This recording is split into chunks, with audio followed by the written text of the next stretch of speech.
Bienvenue dans le débat de France 24. Leur rencontre s'annonçait tendue lorsque Donald Trump et Emmanuel Macron ont entamé leur conférence de presse au terme de leur entretien en marge du sommet de l'OTAN à Londres. L'ambiance était effectivement des plus électriques et pour cause. Le président américain venait d'annoncer la veille son intention de surtaxer jusqu'à 100%, l'équivalent de 2,5 milliards de dollars de produits français. Des représailles, indique-t-on du côté de Washington, à la taxe que la France applique désormais sur les géants américains du numérique. Alors fallait-il taxer les GAFA? On en débat avec Coralie Dedieu. Bonjour. Vous êtes avocate fiscaliste et experte à l'Institut Sapiens. Merci d'être avec nous. Face à vous, Guillaume Duval, éditorialiste à Alternative Économique. Bonjour. D'abord, cette menace américaine contre les produits français, du côté de Paris, on dit espérer que la messe n'est pas encore dite. Peut-être, il reste en tout cas, semble-t-il, une marge pour la négociation, si l'on en croit les deux présidents réunis côte à côte à Londres aujourd'hui. Écoutez. Je pense qu'on va arriver à trouver une solution, peut-être pas, auquel cas on réglera la question en appliquant des taxes. On a taxé le vin, on en a d'autres prévus, mais on espère ne pas en arriver là. Ce qu'on aimerait, c'est mettre en place des taxes qui soient bénéfiques et aux États-Unis et à la France. Sur la base de la proposition de la Commission européenne, passer une taxe numérique, elle ne vise pas du tout les acteurs américains. Des entreprises françaises, chinoises, de toutes les nationalités sont touchées. Elle permet de corriger pour une partie d'entre elles cet écart. Voilà, on va revenir évidemment sur l'objet de la brouille, cette fameuse taxe GAFA. Mais d'abord, Coralie Dedieu, Washington qui menace d'imposer des droits de douane pouvant aller jusqu'à 100%, c'est-à-dire en gros doubler les prix du vin pétillant. Alors ça concerne les champagnes, des fromages, mais également des sacs à main. Ça aurait quel impact ça sur la France ? L'impact que ça aurait, c'est sur le fait que les produits seraient déjà beaucoup plus fortement, auraient un prix de vente qui serait reporté donc sur le consommateur. Et donc, par rapport à la concurrence vis-à-vis d'autres produits, ils seraient donc pénalisés. C'est le principe des droits de douane, c'est-à-dire c'est de pénaliser par rapport aux produits intérieurs. C'est légal. Ça, un président américain peut décréter, sans l'aval pour l'instant du Congrès, qu'il va taxer. Et on nous dit très rapidement, d'ici janvier, c'est-à-dire dans moins de 2 mois, 1 mois à peine. Alors oui, parce qu'en fait, ça fait la suite d'un rapport de l'US Trade Representative qui a été paru, qui est paru hier, et qui dit justement que la taxe GAFA, il y a un petit sujet au niveau de sa légalité, en tout cas, et de ses effets extraterritoriaux sur les États-Unis. Et donc, grâce à ça, ça autorise, c'est la fameuse section 301 du Trade Act de 1974 qui autorise le président américain à recourir à toute mesure permettant justement de mettre fin aux effets de la taxe GAFA. Par décret présidentiel sans avoir à passer devant donc le Congrès et ses députés. Visiblement, oui, c'est une loi qui le permet, oui. Guillaume Duval, économiquement, c'est dévastateur ça pour l'industrie française ou pas ? Alors simplement pour revenir sur le point précédent, donc je pense que si la France portait plainte à l'OMC contre ces mesures, elle pourrait probablement gagner, mais dans 3 ou 4 ans, donc ça nous... Le mal aura été fait entre-temps. Mais quel mal, justement ? L'impact économique, donc 2 milliards secs de produits, ça va pas très loin, mais ça peut être géographiquement très concentré. Donc le champagne risque d'être très affecté si c'est le cas. Et en plus, des firmes quand même significatives qui jouent un rôle significatif en France, comme LVMH, risquent elles aussi d'être affectées. On parle d'un fleuron de l'économie française, mais est-ce que ça concerne beaucoup d'emplois en France ? Ah là, l'impact sur 2,5 milliards de chiffre d'affaires est relativement limité malgré tout, mais simplement ça vient déjà après des mesures qui ont déjà été prises sur le vin, comme ça a déjà été signalé, et ça vient dans un contexte qui n'est pas forcément très florissant pour l'ensemble de l'économie européenne et française, en particulier sur ces produits-là. Donc ça peut avoir un effet... disons de catalyseur, la goutte qui fait déborder le vase pour certaines entreprises qui peuvent être en difficulté de ce fait-là. On avait pourtant multiplié les contacts du côté de la France. Bruno Le Maire s'était régulièrement entretenu avec Steven Mnuchin, son homologue américain, secrétaire au Trésor. Il y avait un quasi-accord qui avait d'ailleurs même été annoncé lors du sommet du G7 de Biarritz. On pensait que tous ces pays travaillaient de concert à une taxe globale au niveau de l'OCDE. Que s'est-il passé ? Oui, il s'est passé le fait que Donald Trump veut donner des signes de force et de ne pas céder dans cette période-là. Donc il vient de prendre des mesures contre l'Argentine et le Brésil aussi parallèlement. Donc dans la mesure où il ne réussit pas à faire ce qu'il voulait faire vis-à-vis des Chinois en matière d'accord commercial, etc., il se retourne vers d'autres acteurs. C'est injuste. Vous trouvez ça injuste de la part des États-Unis? Là, c'est totalement injuste dans le contexte. Donc il s'agit d'essayer de récupérer une partie de la fiscalité que ces grandes entreprises ne payent pas parce qu'elles planquent leurs bénéfices dans des paradis fiscaux. Pour vous, on ne peut pas mettre sur un pied d'égalité en fait le champagne français, les sacs à main, les fromages et puis les GAFA de l'autre. C'est pas la même chose finalement pour la France de taxer les GAFA et pour les Américains de taxer ces fleurons du patrimoine? On ne taxe pas les GAFA, on taxe toutes les entreprises qui ont des rentrées importantes du fait de la publicité en ligne ou du fait de vendre des données. Qui ont un éloignement vis-à-vis de leurs consommateurs. Oui. C'est-à-dire les revenus sont générés par des entreprises qui sont basées, parfois domiciliées dans des paradis fiscaux, loin de leurs consommateurs. Donc il s'agit de corriger un défaut, un problème que chacun reconnaît en Europe, l'OCDE, etc. Donc la difficulté, c'est que nous sommes seuls pour l'instant à avoir pris ce type de mesures et donc c'est très facile pour Trump de n'attaquer qu'un seul pays. Donc si l'Allemagne, si ça concernait l'ensemble de l'Union européenne, ce serait aussi déjà une autre affaire. Mais c'est vrai que dans la mesure où on a choisi d'avancer seul sur ce terrain, ça facilite les choses pour Trump. Coralie Dedieu, Guillaume Duval dit c'est injuste malgré tout puisqu'on ne parle pas des mêmes choses et donc c'est pas la même chose de taxer des champagnes, des sacs à main que les revenus d'entreprises certes américaines, certes basées pour certaines au Luxembourg ou à Dublin, mais qui réalisent bien leurs revenus sur des consommateurs ici en France. Que répondez-vous? Qu'on n'aurait pas dû taxer pour commencer côté français? Alors, le problème de la taxe GAFA telle qu'on la connaît, elle est quand même, elle est assez mal faite. Elle a déjà des problèmes, en tant que praticien, on avait déjà soulevé, mais ça, c'est problème. Pourquoi? Parce que, c'est une taxe comme vous l'avez dit, proportionnelle au chiffre d'affaires. Oui, mais justement, donc déjà, c'est une taxe sur le chiffre d'affaires. Donc déjà, c'est pas un impôt sur les bénéfices. Déjà, c'est pas un impôt sur les bénéfices, c'est une taxe sur les chiffres d'affaires. Sur la valeur ajoutée, qui est une autre base. Et donc, comme c'est une taxe sur le chiffre d'affaires, dans l'Union européenne, on a la TVA, donc c'est harmonisé, et donc on peut pas faire des taxes autre sur le chiffre d'affaires. Donc déjà, il y a un petit souci, se poser la question de savoir si c'est pas une taxe sur le chiffre d'affaires qui viendrait en sus de la TVA. Donc déjà, il y a ce problème-là sur un point de vue purement juridique. Un autre point, c'était la rétroactivité, d'ailleurs, qui a été soulignée par les Américains.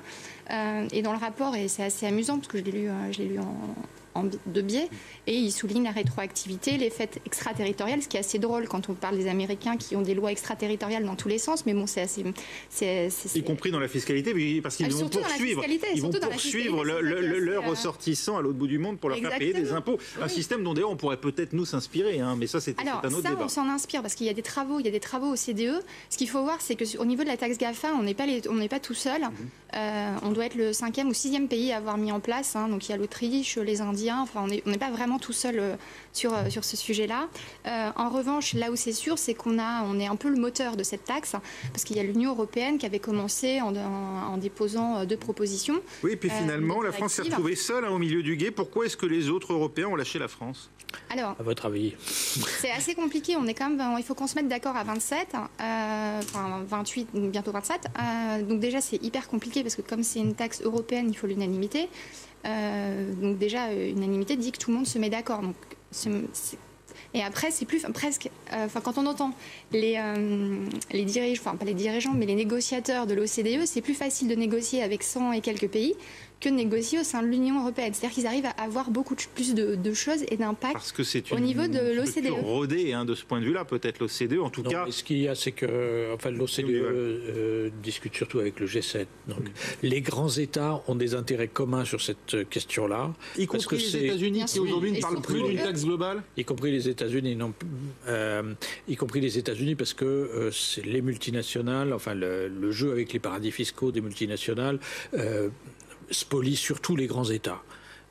Mais par contre, la difficulté dans l'Union européenne, c'est qu'on a des paradis fiscaux dedans et que donc c'est eux qui bloquent l'unanimité qui est nécessaire en matière fiscale. Il faudrait que les Luxembourgeois, les Irlandais, les Néerlandais acceptent la mise en place de ce type de c'est moins compliqué pour les États-Unis qui ont pourtant le Delaware et d'autres États qui bénéficient ils n'ont pas besoin de l'accord du Delaware pour le faire au niveau du Congrès. Simplement, l'autre chose, c'est aussi la situation des Allemands qui ne veulent pas faire de peine aux Américains parce qu'ils ont très peur. Eux, ils ont de leur côté la voie de l'automobile voilà, qui est en jeu dans les négociations. C'est surtout ça qui a pesé dans le cas précis, c'est-à-dire que les Allemands nous ont lâchés sur cette affaire. A-t-on raison de dire que les GAFA ne payent pas d'impôts, Coralie Dedieu ? Oui, parce que quand on regarde le chiffre d'affaires d'un Google ou d'un Amazon en France et qu'on regarde l'imposition en face, vous regardez un taux d'imposition d'une PME française ou d'une société, si on prend d'une multinationale française, si on prend rien que le taux effectif, on voit bien qu'il y a un petit souci quand même. Facebook, ces 5 dernières années, le taux d'imposition global de Facebook, c'est quand même 20% en moyenne. C'est quand même pas, c'est pas rien, quoi, non ? C'est le taux d'imposition des sociétés aux États-Unis, c'est même un peu au-dessus, non ? Oui, alors maintenant, grâce à la réforme de Trump, il a commencé déjà par rapatrier les fonds qui étaient quand même cachés majoritairement aux Bermudes et dans les îles un peu sympas, dans les Antilles néerlandaises également. Il a baissé temporairement en disant je mets mon impôt sur les sociétés à 21%, au lieu de 35%. Et après, c'est devenu une mesure totalement définitive, ce qui a permis de rapatrier énormément de fonds. Mais après, il faut voir aussi de quoi on parle, parce qu'on baisse facialement un taux, mais on a une base. Si on a une base très large avec un taux très faible, c'est-à-dire quels sont les revenus déclarés et taxés, en fait. C'est tout le problème, parce qu'aux États-Unis, en fait, c'est que vous avez le système du rapatriement des fonds. C'est-à-dire que tant que vous rapatriez pas les fonds, vous n'êtes pas imposé. Donc vous avez, je crois que c'est Apple qui a une espèce de trésor de guerre qui n'est pas aux États-Unis. Donc c'est de l'argent qui n'est pas investi quelque part, qui n'est pas remonté, qui n'est pas investi et qui dort en fait. Guillaume Duval, comment la France va-t-elle s'en sortir ? En gros, est-ce que la preuve n'est pas faite que c'est impossible finalement face aux géants américains de taxer les GAFA ? Oh, c'est pas impossible, hein, c'est impossible de faire sans les États-Unis, en tout cas. Les Chinois, les Russes arrivent à les bloquer s'ils le veulent, mais ce qu'il y a, c'est que ce n'est guère possible qu'au niveau de l'Union européenne. C'est vrai que la France seule est trop petite pour s'attaquer à des géants comme ça. Mais j'espère bien, en tout cas, que ce sera un des points tout en haut de l'agenda de la nouvelle commission que de régler cette affaire. Donc l'OCDE a beaucoup avancé. Je pense que sur la base du travail qui est fait à l'OCDE et qui devrait réunir un consensus du G7 l'an prochain, on aura les moyens, je pense. Les États-Unis sont toujours partie prenante ? Les États-Unis, ils n'ont pas abandonné l'idée d'une taxe au niveau de l'OCDE ? Non, parce qu'ils sont. Sous Obama, il y a eu du mal à les avoir. C'est-à-dire qu'Obama était fermement contre. Et Trump, c'est ça qui est assez drôle, c'est qu'en fait, l'OCDE a réussi à mettre les États-Unis. Alors, pour qu'on comprenne bien, ça veut dire que Donald Trump veut que les États-Unis taxent les biens français, mais en revanche, lui, il veut poursuivre cette idée d'une taxation des GAFA. C'est pas une taxation des GAFA dont il est question au niveau de l'OCDE, hein, donc c'est les règles générales pour l'ensemble des multinationales. Mais il n'empêche comment justifier... Non, mais attendez, c'est une partie du débat. Un des problèmes qu'il y a, et c'est ce que vous soulignez sur l'architecture de cette taxe, c'est qu'elle est très partielle, elle s'adresse qu'à certains secteurs d'activité, alors que le problème est plus général, si vous voulez. Renault truande aussi le fisc français en planquant ses bénéfices dans des paradis fiscaux, et l'ensemble des autres multinationales le font. Donc c'est un problème plus global qu'il faut traiter, et si on le traite de manière plus globale, on a peut-être moins de difficultés, notamment avec les États-Unis. C'est pour ça qu'en fait Trump veut s'en prendre aux biens français. Il juge que la taxe française cible exclusivement des entreprises américaines. C'est pas exclusivement des entreprises américaines, mais le ciblage des secteurs concernés fait que ça concerne pour l'essentiel des entreprises américaines. On ne comprend pas la logique de représailles tout en s'associant à une taxe qui, de fait, taxerait quand même les GAFA. Vous voyez, il y a une difficulté dans la démarche américaine s'ils poursuivent par ailleurs l'effort mené au sein de l'OCDE à aujourd'hui s'en prendre spécifiquement à la France au motif qu'elle a taxé précisément ces entreprises. Oui, enfin, là, il y a une forme de contradiction et j'espère que cette contradiction ne se terminera pas par le fait que Trump se retire du processus international. Hein, donc, c'était quelque chose de très marquant. Donc, c'est à peu près la seule action internationale qui n'est pas torpillée jusque-là, hein, celle de l'OCDE sur les paradis fiscaux, et c'est très important. Mais pour l'instant, il est toujours embarqué dans cette affaire. C'était le sens de ma question. Est-ce que ces représailles n'annoncent pas une sortie américaine de l'effort global au sein de l'OCDE? Je pense que ce serait mal vu aux États-Unis aussi. Après, il y a aussi l'énorme lobby qu'il a derrière, parce qu'il est dans des élections. Donc, je pense qu'il doit y avoir une espèce de pression aussi qui doit pas être très loin. Non, mais il y a quand même un consensus mondial. C'est quand même pendant le G7 là, de Biarritz, ils avaient dit que quand normalement, vous l'avez souligné, l'OCDE doit rendre des conclusions ce mois de mars normalement. Et donc, il y a déjà 2 piliers, pilier 1, pilier 2. Et on sait à peu près comment ça va se... Comment cette taxe? Alors, ça fonctionnerait... Elle sera reversée à qui surtout? Alors, déjà, on va déterminer un profit. Donc, on fait un recompte. En fait, c'est comme si on faisait un établissement stable, on referait un profit, donc avec ce qu'on mettrait dedans. Donc, ce n'est pas forcément le vrai profit d'une entreprise, c'est qu'on le reconstituerait, on prendrait le chiffre d'affaires, il y a des choses qu'on déduirait. Et sur la fraction qui resterait, donc le profit, on l'allouerait en fonction du nombre d'utilisateurs par pays. Et donc, cette fraction résiduelle serait donc taxée par chacun des pays, parce qu'on estime que le consommateur final, c'est celui qui apporte comment dire, enfin, c'est lui qui est porteur de la donnée, et la donnée, c'est de l'argent. Donc, ça se mettrait comme ça, mais ça concernerait tout le monde. C'est-à-dire que vous avez parlé de LVMH, et que LVMH qui vend par un portail numérique, elle est vraiment très large. C'est-à-dire qu'elle prend la vente par correspondance serait concernée. Ah oui. C'est tout ce qui est du numérique. Hein. On parle de tout ce qui est numérique et qui n'est pas physique. Où irait l'argent? Comment serait réparti ensuite l'argent levé par cette taxe? C'est de sortir de cette logique absurde qui fait que quand une entreprise n'a pas des bureaux, des usines dans un pays, elle n'est pas taxée dans ce pays parce qu'elle n'a pas d'établissement stable. C'est ça qui est aujourd'hui la base du système fiscal international. Donc on cherche des moyens pour en sortir, on les a trouvés. Enfin, l'OCDE en propose, elle doit affiner ses propositions, mais jusque-là, il y a un consensus mondial pour aller dans ce sens-là. Donc le produit de la taxe irait dans les pays d'où sont originaires les consommateurs. Voilà. Oui, c'est le principe. Bon, écoutez, on verra si cette taxe voit le jour. Merci en tout cas d'avoir accepté ce débat, Coralie Dedieu. Merci à vous, Guillaume Duval. Restez avec nous, on se retrouve dans un instant pour un nouveau journal sur France 24.